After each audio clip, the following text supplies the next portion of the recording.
Yeah, hi peeps, it's Tess back on the old squat box once again, and this video is about the last video I put up. I hope it doesn't get blocked in any countries, pardon me, but yeah, it's about mining and the deep oceans, normally close to or around areas of hypothermal vents, or hydrothermal vents, sorry, yeah. And as you've seen in that the clip that I took out of Treasures of the Deep Ocean by Horizon, I think it was Horizon, you see that these are quite unique areas in the deep ocean. There's unique life there. They are unique places in Earth. You know, they are unique areas of scientific interest, and at the moment. But obviously, because of the mineral content of the rock in the area, after millions of years of these black smokers, as they're often referred to, pumping out superheated 400 degrees sea water filled with minerals, and as it cools and falls down around the area of the vents, it solidifies into rock. It's not exactly a hard rock, but it's got a lot of minerals in it, and therefore it is quite solid, metallic in a way. For people who go down there and just willy-nilly, you know, chew up and suck up to the surface where they can, you know, settle it out and then take it back to land and smelt it, separating the different minerals and ores out of it. I don't see that as a viable option, especially if they willy-nilly just go straight over a hypothermal vent and take the vents away as well, down to the bare rock. I mean, that would set that whole scientific area back to its original form.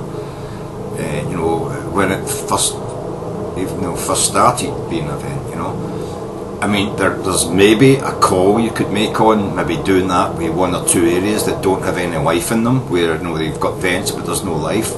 Perhaps take them back to the seabed and then study it over the next couple of 100 years as it starts to reform, and see how these things evolved into what they are now.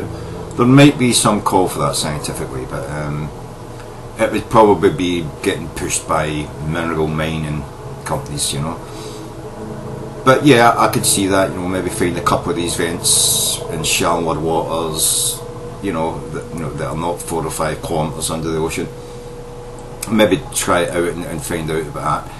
But I would say that if you're going to have these people mining in these areas, I think you would have to put down a strict regulation that you can't mine within maybe 300 metres of a vent, you know what I mean? In order not to disrupt the life that lives there, and so we can continue studying it, you know. I think these are studies we're going to have use for in the future, you know.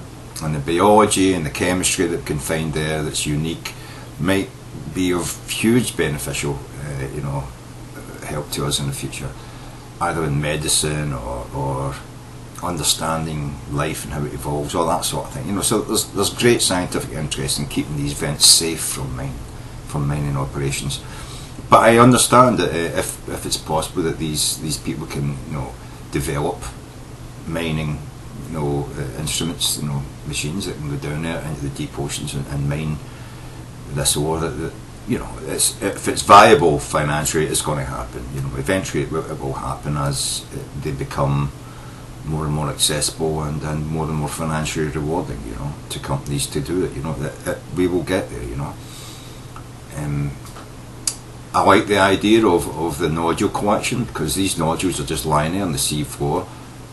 But I think there needs to be studies done on where the nodules are lying, so you're not ploughing through other scientific interesting areas, or even ploughing through areas where it might cause you know, environmental disaster, because there's areas in the ocean bed where there's chemicals, I can't remember the name of it now, but it's like hydrogen which is turned into an ice crystal, solid ice crystal kind of thing. And if you just ploughed across them, there's specific organisms that live there, living off the hydrocarbons, and they are unique as well. So those areas would have to be protected. So the nodule collecting, yeah, quite nod, but there would be areas that I would say you can't collect nodules in as well if they're close to these specific,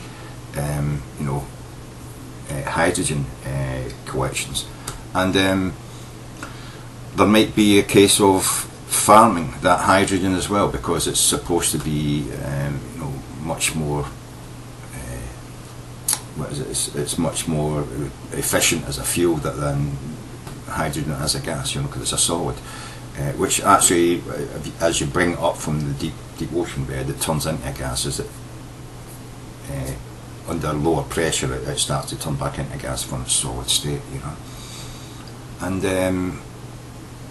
I believe that these are things that we should be considering when we're talking about mining in the deep ocean. We have to consider the scientific value of the sites where these mining operations might be performed. We have to consider the environmental, sort of damage we might do to the oceans, because the oceans are a huge source of resources and food, other than minerals, that we really need, And so we don't really want to do something which in 10 or 20 years time we find out is totally unbalanced everything else in the ocean apart from the mineral collection, and then fuck us up for some other resource which we are basically dependent on, like fish and stuff like that, for example. So yeah, I believe that we have to look at the idea of mining in the deep oceans. But there needs to be a huge amount of tight regulation, especially in the very beginning. We don't need a free-for-all down there. We need to have hugely tight regulations, which can then maybe be relaxed as and when we find out further information which allows us to decide the distance from a smoker, a black smoker that you can mine, or the areas that you can suck up manganese nodules and stuff like that, or whether or not it's we have the ability to harvest the hydrocarbons, which are very deep areas, and turned into like an ice block kind of thing. Also, before we start saying, well, you can never take anything from the hydrothermal vents, maybe we should be looking at technology to milk the oceans, to milk these hydrothermal vents. I mean, they're pushing out this black smoke, this black superheated water that looks like smoke. Is it possible we can develop a way to go down there and just suck the superheated water from the tips of the vents, and rather than mining and collecting the rock, we just suck up the superheated water, cool it down, let the particulates that are in suspension in this water fall out of it, and then just pump the cooled water back into the ocean after recovering the minerals and other stuff that might be in that superheated hot water as the resource itself. Maybe there might be even a way to separate out some of the minerals during that process and save on the refining costs on land that you would have to put money into if you were just bringing up as rock that had already solidified. So there's all this kind of thing that should be looked at, I think, and discussed.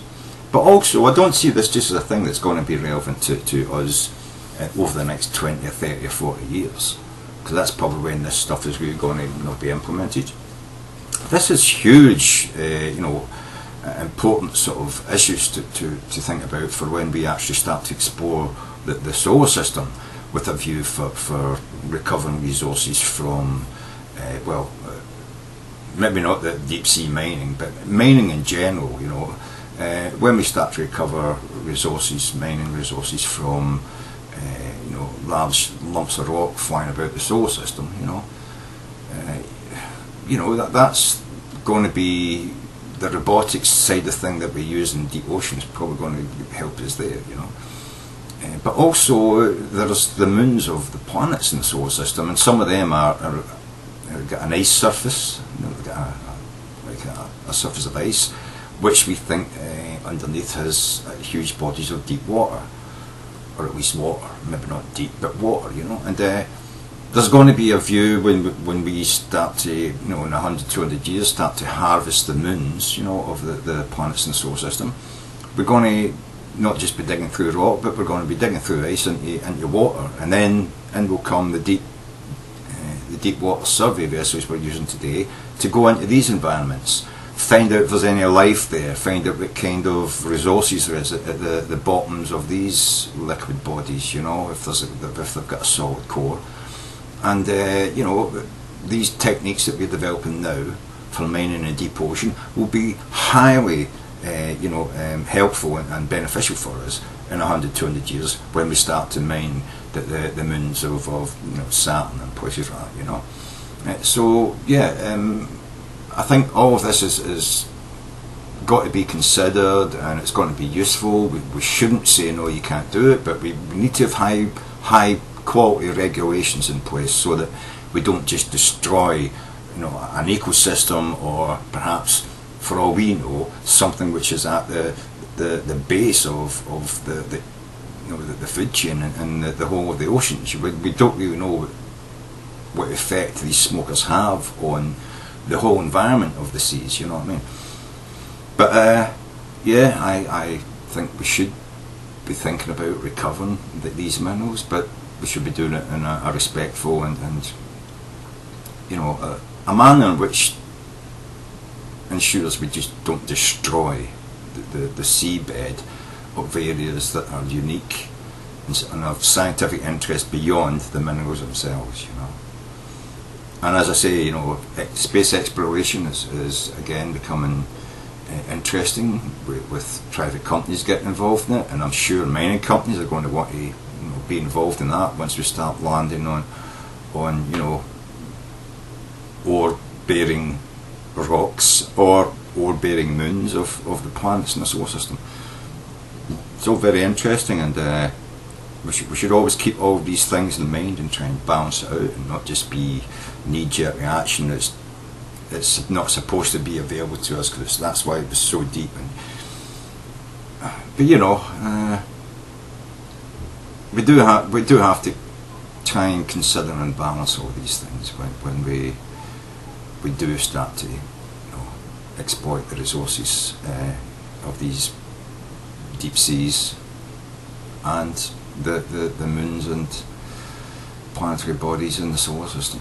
Anyway, I hope you've enjoyed the video put up, and I hope this has been a clarification of my views on, you know, what we're doing in the oceans, you know, as pertaining to the mining and stuff like that.